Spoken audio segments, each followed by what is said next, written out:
Hi ಎಲ್ಲರಿಗೂ ನಮಸ್ಕಾರ. Welcome to my channel. ಇವತ್ತು ನಾವು ಕ್ಯಾಪ್ಸಿಕಮ್ ಚಿತ್ರಾನ್ನ ಹೇಗೆ ಮಾಡೋದು ಅಂತ ತಿಳ್ಕೊಂಬರೋಣ ಬನ್ನಿ.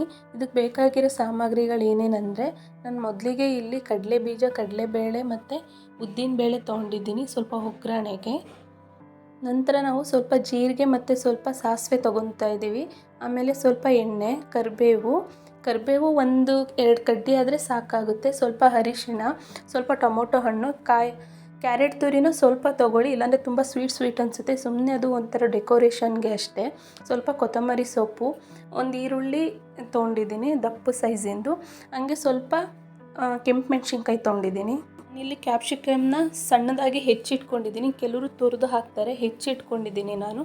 ಈಗ ಒಂದು ಪ್ಯಾನ್ಗೆ ಸ್ವಲ್ಪ ಎಣ್ಣೆ ಹಾಕ್ಕೊಳ್ಳಿ. ಇದಕ್ಕೆ ಜಾಸ್ತಿ ಎಣ್ಣೆ ಬೇಡ, ಸ್ವಲ್ಪ ಇದ್ರೂ ಚೆನ್ನಾಗಾಗುತ್ತೆ. ಸ್ವಲ್ಪ ಎಣ್ಣೆ ಹಾಕ್ಕೊಂಡ ನಂತರ ನಾವು ಇದಕ್ಕೆ ಸಾಸಿವೆ ಮತ್ತು ಜೀರಿಗೆನ ಹಾಕ್ಕೋಬೇಕು.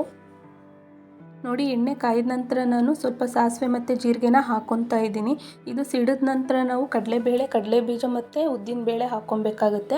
ಅಷ್ಟರಲ್ಲಿ ಇನ್ನೂ ಯಾರ್ಯಾರು ನಮ್ಮ ಚಾನಲ್ನ ಸಬ್ಸ್ಕ್ರೈಬ್ ಮಾಡಿಲ್ಲ, ಪ್ಲೀಸ್ ಸಬ್ಸ್ಕ್ರೈಬ್ ಮಾಡಿ, ಹಂಗೆ ಲೈಕ್ ಬಟನ್ ಒತ್ತಿ. ನೋಡಿ, ಸಾಸಿವೆ ಮತ್ತು ಜೀರಿಗೆ ಸಿಡಿತಾ ಇದೆ. ತುಂಬ ಸಿಡಿಸ್ಬೇಡಿ, ಅಂದರೆ ಸೀದೋಗುತ್ತೆ. ಇಷ್ಟು ಸಿಡಿತಾ ಇದ್ದ ನಂತರ ನಾವು ಕಡಲೆಬೀಜ, ಕಡಲೆಬೇಳೆ ಮತ್ತು ಉದ್ದಿನಬೇಳೆ ಹಾಕ್ಕೊಂಡು ಸ್ವಲ್ಪ ಈ ರೀತಿ ಕೈ ಆಡೋಣ. ಈ ಬೇಳೆಗಳನ್ನ ಮೀಡಿಯಮ್ ಫ್ಲೇಮ್ನಲ್ಲಿ ಇಟ್ಕೊಂಡು ಫ್ರೈ ಮಾಡ್ಕೋಬೇಕಾಗುತ್ತೆ. ತುಂಬ ಹೈ ಫ್ಲೇಮಲ್ಲಿ ಇಟ್ಟು ಫ್ರೈ ಮಾಡಿಕೊಂಡ್ರೆ ಮೇಲ್ಗಡೆ ಎಲ್ಲ ಸೀದೋಗಿರುತ್ತೆ, ಒಳಗಡೆ ಹಸಿ ಹಂಗೆ ಇರುತ್ತೆ. ಅದರಿಂದ ಮೀಡಿಯಮ್ ಫ್ಲೇಮ್ನಲ್ಲಿ ಈ ರೀತಿ ಹುರ್ಕೊಂಡ್ರೆ ಸಾಕಾಗುತ್ತೆ. ನೋಡಿ, ಕಲರ್ ಚೇಂಜ್ ಆಗಿದೆ. ಇಲ್ಲಿವರೆಗೂ ಹುರ್ಕೊಂಡ್ರೆ ಸಾಕಾಗುತ್ತೆ. ಈಗ ನಾವು ಕರಿಬೇವು ಹಾಕ್ಕೊಳ್ಳೋಣ. ಕರಿಬೇವು ಹಾಕ್ತಿದ್ದರೆ ಸ್ವಲ್ಪ ಸಿಡಿಯುತ್ತೆ, ಹಸಿ ಕರಿಬೇವಲ್ವ, ಅದಕ್ಕೆ ನೋಡಿ ಹಾಕ್ಕೊಳ್ಳಿ. ನಂತರ ನಾವು ಕೆಂಪು ಮೆಣಸಿನ್ಕಾಯಿ ಹಾಕ್ಕೊಳ್ಳೋಣ. ಇದಕ್ಕೆ ಕೆಂಪು ಮೆಣಸಿನ್ಕಾಯಿ ಹಾಕಿದ್ರೇ ಚೆನ್ನಾಗಿರುತ್ತೆ. ಈ ಕೆಂಪು ಮೆಣಸಿನ್ಕಾಯಿನೂ ಅಷ್ಟೇ ಸ್ವಲ್ಪ ಕಲರ್ ಚೇಂಜ್ ಆಗೋವರೆಗೂ ಹುರ್ಕೊಬೇಕು. ಯಾಕಂದರೆ ಈ ಖಾರ ಎಣ್ಣೆಲಿ ಬಿಡಬೇಕು. ಇದು ಖಾರನೇ ಕೆಂಪು ಮೆಣಸಿನ್ಕಾಯಿ, ಬೇರೆ ಇನ್ನೇನು ನಾವು ಖಾರ ಹಾಕೋದಿಲ್ವಲ್ಲ, ಅದರಿಂದ ಚೆನ್ನಾಗಿ ಹುರ್ಕೊಬೇಕು. ನಂತರ ನಾವು ಈರುಳ್ಳಿ ಹಾಕ್ಕೋಬೇಕಾಗುತ್ತೆ. ಈರುಳ್ಳಿನೇ ಅಷ್ಟೇ ಸ್ವಲ್ಪ ಕಲರ್ ಚೇಂಜ್ ಆಗೋವರೆಗೂ ಚೆನ್ನಾಗಿ ಹುರ್ಕೋಬೇಕು. ನೋಡಿ, ಈರುಳ್ಳಿ ಈಗ ಸ್ವಲ್ಪ ಸಾಫ್ಟ್ ಆಗಿದೆ ಮತ್ತು ಕಲರ್ ಸಹ ಚೇಂಜ್ ಆಗಿದೆ. ಈಗ ನಾವು ಕ್ಯಾಪ್ಸಿಕಮ್ ಹಾಕ್ಕೊಂಡು ಚೆನ್ನಾಗಿ ಹುರ್ಕೊಳ್ಳೋಣ. ನೋಡಿ, ಕ್ಯಾಪ್ಸಿಕಮ್ ನಾನು ಸ್ವಲ್ಪ ಒಂದು ಅರ್ಧ ತೊಗೊಂಡು ಹೆಚ್ಚಿಟ್ಕೊಂಡಿದ್ದೆ. ಸ್ವಲ್ಪ ಜಾಸ್ತಿ ಆದರೆ ಅಷ್ಟು ಚೆನ್ನಾಗಿರಲ್ಲ. ನಾನು ಇಲ್ಲಿ ಮಾಡ್ತಾ ಇರೋದೇ ಇಬ್ಬರಿಗಾಗಿರೋದ್ರಿಂದ ಸ್ವಲ್ಪ ಹಾಕ್ಕೊತಾ ಇದ್ದೀನಿ. ನೀವು ಜಾಸ್ತಿ ಜನಕ್ಕೆ ಮಾಡಬೇಕಾದ್ರೆ ಸ್ವಲ್ಪ ಜಾಸ್ತಿ ಕ್ವಾಂಟಿಟಿ ತೊಗೊಂಡು ಮಾಡಿ, ಆವಾಗ ಸರಿ ಹೋಗುತ್ತೆ. ಈಗ ನಾನು ಟೊಮೊಟೊ ಹಣ್ಣನ್ನ ಆ್ಯಡ್ ಮಾಡ್ಕೊತಾ ಇದ್ದೀನಿ. ಟೊಮೊಟೊ ಹಣ್ಣು ಸಹ ಅಷ್ಟೇ ಸಾಫ್ಟ್ ಆಗೋವರೆಗೂ ನಾವು ಬೇಯಿಸ್ಕೊಬೇಕು. ನಾವು ಸಾಫ್ಟ್ ಆಗಬೇಕು ಅಂದರೆ ಇಲ್ಲಿ ಸ್ವಲ್ಪ ಸಾಲ್ಟು ಮತ್ತು ಅರಿಶಿನ ಈಗಲೇ ನಾವು ಆ್ಯಡ್ ಮಾಡ್ಕೊಳ್ಳೋಣ, ಇಲ್ಲಾಂದರೆ ಅದಷ್ಟು ಚೆಂದ ಸಾಫ್ಟ್ ಆಗೋದಿಲ್ಲ. ಕೆಲವರು ಲಾಸ್ಟಿಗೆ ಹಾಕ್ತಾರೆ ಸಾಲ್ಟನ್ನ, ಆದರೆ ಈಗ ಹಾಕಿ ನೋಡಿ, ಟೊಮೊಟೊ ಹಣ್ಣು ತುಂಬಾ ಸಾಫ್ಟ್ ಆಗುತ್ತೆ, ಒಂಥರ ಸ್ಮ್ಯಾಶ್ ಆದಂಗೆ ಬೆಂದಿರುತ್ತೆ. ಆ ರೀತಿ ಬೇಯಿಸ್ಕೊಂಡ ನಂತರ ನಾವು ಕೊತ್ತಂಬರಿ ಸೊಪ್ಪು, ರೈಸೆಲ್ಲ ಆ್ಯಡ್ ಮಾಡಬೇಕಾಗುತ್ತೆ. ನೋಡಿ, ಟೊಮೊಟೊ ಹಣ್ಣು ಹಾಕಿದ್ಮೇಲೆ ಏನಿಲ್ಲ ಅಂದರೂ ನಾವು 2 ನಿಮಿಷ ಚೆನ್ನಾಗಿ ಬೇಯಿಸ್ಕೊಬೇಕಾಗತ್ತೆ.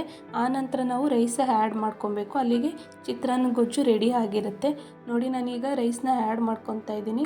ನಾನು ರೈಸನ್ನ ಸ್ವಲ್ಪ ತಟ್ಟೆಗೆ ಹಾಕಿ ಹಾಕಿದೆ. ಬಿಸಿ ಅನ್ನ ಹಾಕಬೇಡಿ, ಮುದ್ದೆ ಥರ ಆಗುತ್ತೆ. ಸ್ವಲ್ಪ ತಣ್ಣಗಾದ್ಮೇಲೆ ಹಾಕಿ, ಇಲ್ಲ ರಾತ್ರಿ ಅನ್ನ ಬಳಸ್ಬೋದು, ಅಥವಾ ಬಿಸಿ ಅನ್ನನೇ ಸ್ವಲ್ಪ ಫ್ಯಾನ್ ಅಡಿಕೆ ಹಾಕ್ಬಿಟ್ಟು ಬಳಸಿ, ಚೆನ್ನಾಗಾಗುತ್ತೆ. ಈಗ ನಾನು ಕ್ಯಾರೆಟು ಮತ್ತು ಕೊತ್ತಂಬರಿ ಸೊಪ್ಪನ್ನ ಆ್ಯಡ್ ಮಾಡ್ಕೊತಾ ಇದ್ದೀನಿ. ಈಗ ಚೆನ್ನಾಗಿ ಮಿಕ್ಸ್ ಮಾಡ್ಕೊಳ್ಳೋಣ. ಈ ರೀತಿ ಮಿಕ್ಸ್ ಮಾಡ್ಕೊಂಡಿದ್ದ ನಂತರ ನಾವು ಫೈನಲಾಗಿ ಸ್ವಲ್ಪ ಸಾಲ್ಟ್ ಹಾಕ್ಕೊಳ್ಳೋಣ. ಅಂದರೆ 1-2 ಚಿಟಿಕೆ ಅಷ್ಟಾದರೂ ನಾವು ಸಾಲ್ಟ್ ಹಾಕ್ಕೊಂಡ್ರೆ ಚಿತ್ರಾನ್ನ ಟೇಸ್ಟು ಡಬಲ್ ಆಗುತ್ತೆ. ಕೆಲವರಿಗೆ ಈ ಟ್ರಿಕ್ಸ್ ಗೊತ್ತೇ ಇರೋದಿಲ್ಲ, ಫಸ್ಟೇ ಹಾಕ್ಬಿಡ್ತಾರೆ. ಫಸ್ಟೇ ಹಾಕಿದ್ರೂ ಒಳ್ಳೆಯದೇ, ಆದರೆ ಫೈನಲಾಗಿ 1-2 ಚಿಟಿಕೆ ಅಷ್ಟಾದರೂ ನಾವು ಸಾಲ್ಟ್ ಹಾಕೋದ್ರಿಂದ ಅದು ಟೇಸ್ಟ್ ಚೆನ್ನಾಗಿರುತ್ತೆ. ನೀವು ಒಂದ್ಸಲ ಟ್ರೈ ಮಾಡಿ, ಹೇಗಿತ್ತು ಅಂತ ಕಮೆಂಟ್ ಮಾಡಿ. ನೋಡಿ, ಈಗ ಮುಚ್ಚಳ ಮುಚ್ಚಿ 1 ನಿಮಿಷ ಸಿಮ್ಮಲ್ಲಿಟ್ಟು ಹಾಗೆ ಬಿಡಿ. ನಂತರ ಇದನ್ನ ಸರ್ವಿಂಗ್ ಬೌಲ್ಗೆ ಸರ್ವ್ ಮಾಡಿಕೊಂಡು ಟೇಸ್ಟ್ ಮಾಡಿದ್ರೆ ತುಂಬಾ ಚೆನ್ನಾಗಿರುತ್ತೆ. ನೀವು ಹೀಗೆ ಟ್ರೈ ಮಾಡಿ, ಹೇಗಿತ್ತು ಅಂತ ಕಮೆಂಟ್ ಮಾಡಿ. ಈ ವಿಡಿಯೋ ಏನಾದರೂ ನಿಮ್ಗೆ ಇಷ್ಟ ಆದರೆ ದಯವಿಟ್ಟು ಸಬ್ಸ್ಕ್ರೈಬ್ ಮಾಡೋದ ಮರಿಬೇಡಿ. ಈಗ ನಾವು ಕ್ಯಾಪ್ಸಿಕಮ್ ಚಿತ್ರಾನ್ನ ರೆಡಿ ಆಗಿರುತ್ತೆ, ತುಂಬಾ ಚೆನ್ನಾಗಿರುತ್ತೆ. ನೀವು ಒಂದ್ಸಲ ಮನೇಲಿ ಟ್ರೈ ಮಾಡಿ.